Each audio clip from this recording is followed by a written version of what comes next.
एक लड़की जात से हिंदू होती है, लेकिन जो उसका प्यार होता है मुस्लिम लड़के से होता है। वो बार बार अपने घर से भागकर उसी मुस्लिम लड़के के घर चली जाती है जिससे वो प्यार करती है, मोहब्बत करती है। लेकिन जो उसका अंजाम होता है बहुत ही बुरा होता है। नमस्कार दोस्तों, मैं संकेत सिंह आपका स्वागत करता हूँ संकेत स्टोरी में और आशा करता हूँ स्वस्थ होंगे, अच्छे होंगे। आज जो सच्ची कहानी है, सच्ची घटना है, बिहार के दरभंगा से निकल के आ रही है। ये जात पात से ऊपर उठने की बात है आज की डेट में, लेकिन हमारे समाज में बहुत सारे ऐसे लोग हैं, जात पात का पर्दा आज भी चला आ रहा है। तो चलिए बिना समय बिताए कहानी का रुख करते हैं।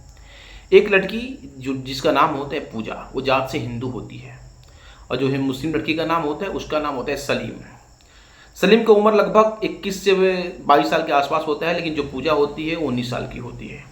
तो 18 साल से प्लस ही होती है। तो उन दोनों के बीच आपस में ना जाने किसी तरीके से मोहब्बत हो जाता है, प्यार हो जाता है। और लोग ऐसा बताते हैं कि जो ये प्यार होता है स्कूल के दरवाजे से स्टार्ट होता है। और स्कूल से दरवाजे से स्टार्ट होता है, परवाने पहुंचने के ये दोनों पूजा और जो सलीम होते हैं तैयार होते हैं। दोनों में बहुत सारी बातें होती हैं, जिन्हें मरने की कस्में खाते हैं, आपस में साथ रहेंगे, साथ निभाएंगे। लेकिन जो समाज है, समाज एक अलग तरीके का समाज है हमारे देश में।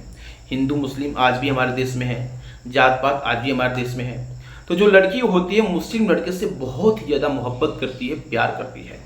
वो उसके जो घर वाले होते हैं, लड़की को जैसे ही इस बात को पता चलता है, लड़की के पिता को पता चलता है, उसके माता को पता लगता है, तो जो उसके गार्जियन होते हैं अपनी लड़की को मना करते हैं कि बाबू ऐसा काम मत करो, अगर ऐसा बात घर से बाहर जाएगा तो लोग हम पे थू थू करेंगे, जगहसाई होगा, जिसके चलते तुम एक मुस्लिम लड़के से बात करना बंद कर दो और हम तुम्हारा शादी किसी अच्छे लड़के से करा देंगे। लेकिन जो लड़की होती है उसको ये बात अच्छा नहीं लगता है, लेकिन उसके मन में कुछ और ही होता है। लड़की सोचती है कि अगर मैं अपने माता पिता के बाद में आऊँगी तो शायद ये मेरे को कुछ भी कहीं कर सकते हैं।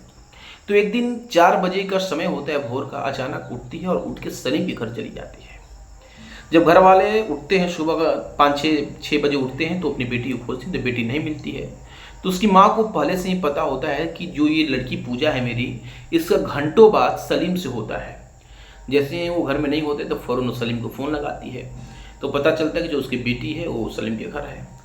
तो उसके जो पिता होते हैं वहाँ पे जाते हैं, पिता और भाई जाकर उसके घर से किसी तरीके से बहला फुसलाकर अपनी लड़की पूजा को लेके उसके पिताजी अपने घर चले जाते हैं। और घर लाकर बहुत मारते हैं, पीटते हैं, समझाते हैं।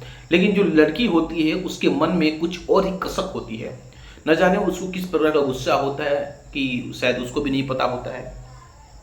15-20 दिन बीतने के बाद घंटों उन लोगों के मोबाइल में बातें होने लगती है, क्योंकि 15-20 दिन तक उसके जो पिता होते हैं उसके मोबाइल छीन लेते हैं, सिम तोड़ देते हैं। 15-20 दिन के बाद न जाने किसी तरीके से कोई होगा उनके पास जुगाड़, जिसके तरीके से वो लोग फिर से बातें करने लगते हैं। व्हाट्सएप के माध्यम से वीडियो कॉल से बात होता है, रात भर बात होता है। लड़की एक दिन प्लान बनाती है कि मैं फिर से सलीम के घर जाऊँगी, और वो इस बार सलीम के घर नहीं बल्कि सलीम को लेकर किसी दूसरे प्रदेश में जाने की कोशिश करती है। और वो सक्सेस भी हो जाती है। सलीम से बातचीत करती है कि हम लोग अब यहाँ पे नहीं बल्कि यहाँ से हट के किसी दूसरी प्रदेश में चलेंगे और वहीं पे अपनी जीवन यापना करेंगे। और लड़की अपने घर से निकलती है, सलीम भी अपने घर से निकलता है, और बगल में जो प्रदेश होता है वहाँ पे लोग चले जाते हैं। मैं प्रदेश का नाम आपको नहीं बताऊँगा, अभी इस घटना का जाँच हो रहा है।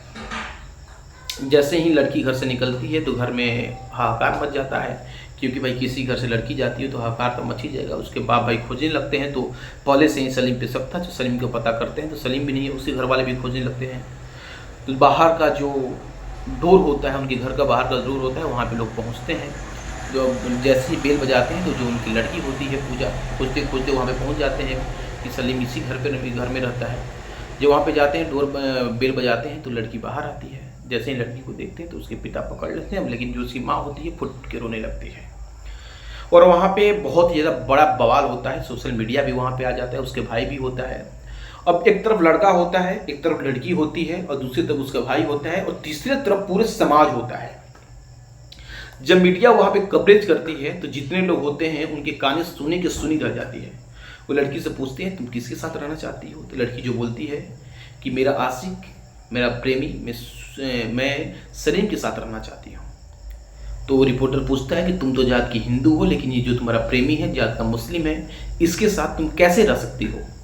लेकिन जो लड़की होती है वो अपनी बयान चेंज नहीं करती, अपनी भाषा चेंज नहीं करती। वो बार बार कितनी भी मशक्क़त के बाद उसका जवाब एक ही रहता है कि मैं अपने माता पिता के साथ नहीं रहूँगी, चाहे मेरे को भले ही 20 साल से पोस पाल के बड़े किए हैं, लेकिन मैं सलीम के साथ ही रहूँगी।